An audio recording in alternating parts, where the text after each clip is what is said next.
वर्तमान में देश में उत्पादित 99% यानी कि 99% क्रूड सरकारी रिफाइनरीज को एलोकेट किया जाता है। ये व्यवस्था तब से चली आ रही है जब से क्रूड ऑयल का उत्पादन पब्लिक सेक्टर कंपनीज करती थी और रिफाइनरी की भी पब्लिक सेक्टर कंपनीज ही करती थी। आज cabinet committee on economic affairs ने प्रधानमंत्री जी की अध्यक्षता में deregulation of sale of domestically produced crude oil को मंजूरी दे दी है। अब क्रूड ऑयल और कंडेंसेट का एलोकेशन बंद हो जाएगा। यह निर्णय 1 अक्टूबर 2022 से प्रभावी होगा। निर्णय के अंतर्गत एक्सप्लोरेशन एंड प्रोडक्शन ऑपरेटर्स जो कंपनीज हैं, निर्णय के अंतर्गत जो एक्सप्लोरेशन एंड प्रोडक्शन ऑपरेटर्स के प्रोडक्शन शेयरिंग कॉन्ट्रैक्ट्स के वो प्रावधान जिसके तहत सरकार या सरकार द्वारा नामित संस्था और सरकारी कंपनियों को ही क्रूड ऑयल बेचने की बाध्यता थी, वो समाप्त कर दी जाएगी। अब सब ईएनपी कंपनीज अपनी फील्ड के क्रूड ऑयल को घरेलू बाजार में बेचने के लिए पूरी तरह से स्वतंत्र होंगी। यानी कि जो कंपनीज एक्सप्लोरेशन क्रूड ऑयल की करती थी, अब उनको केवल सरकारी कंपनियों को ही नहीं बेचना है, वो घरेलू बाजार में किसी भी कंपनी को बेचने के लिए पूरी तरह से स्वतंत्र होगी। सरकारी राजस्व यानी कि रेवेन्यू जैसे कि रॉयल्टी, सेस इत्यादि यूनिफॉर्म तरीके से सभी कॉन्ट्रैक्ट्स पर निर्धारित किए जाएंगे। पहले की तरह निर्यात यानी कि एक्सपोर्ट की अनुमति नहीं रहेगी। So whatever they're going to explore and produce, that will be sellable only in the domestic market.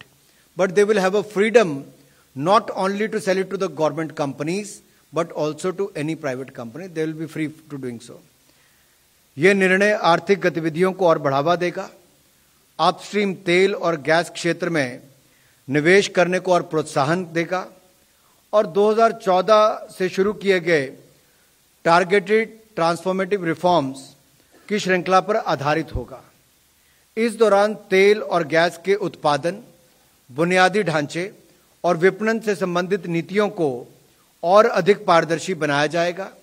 व्यवसाय करने में आसानी और ऑपरेटर उद्योगों को अधिक लचीलेपन की सुविधा भी इन सुविधाओं से और बढ़ेगी। क्लियरली इससे साफ ये पता चलता है कि तदुपरांत क्रूड के उत्पादन और रिफाइनिंग में प्राइवेट सेक्टर की एंट्री की अनुमति दे दी गई है और दोनों क्षेत्रों में प्राइवेट सेक्टर की कंपनियां भी कार्यरत हैं, एक्सप्लोरेशन में भी और प्रोडक्शन में भी। इन बदली हुई परिस्थितियों में डोमेस्टिक क्रूड ऑयल केवल सरकारी रिफाइनरीज को एलोकेट करने का कोई औचित्य नहीं रह जाता है। ऐसा करने से क्रूड ऑयल के उत्पादकों को प्राइसिंग और मार्केटिंग रिफॉर्म्स की पूरी स्वतंत्रता होगी, पूरा फ्रीडम होगा।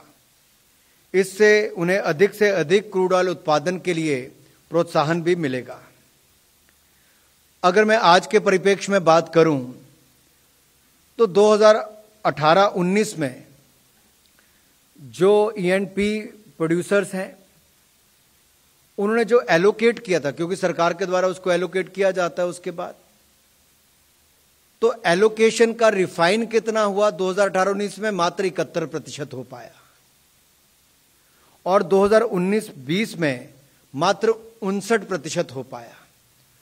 तो केवल लिमिटेड लोगों तक उसको देने की बजाय इसको ओपन किया गया है ताकि लोकल क्रूड जो प्रोडक्शन है और जो एक्सप्लोर भी कर रहे हैं उसका ज्यादा लाभ यहां पर हो सके और इंपोर्ट पर हमारी जो निर्भरता उसको भी और कम किया जा सके। ईज ऑफ डूइंग बिजनेस भी होगा, ज्यादा इन्वेस्टमेंट भी आएगी, ज्यादा रोजगार भी होगा और कहीं ना कहीं जो हम एक्सप्लोर कर रहे हैं उसको भी और करने में ज्यादा लाभ मिल पाएगा।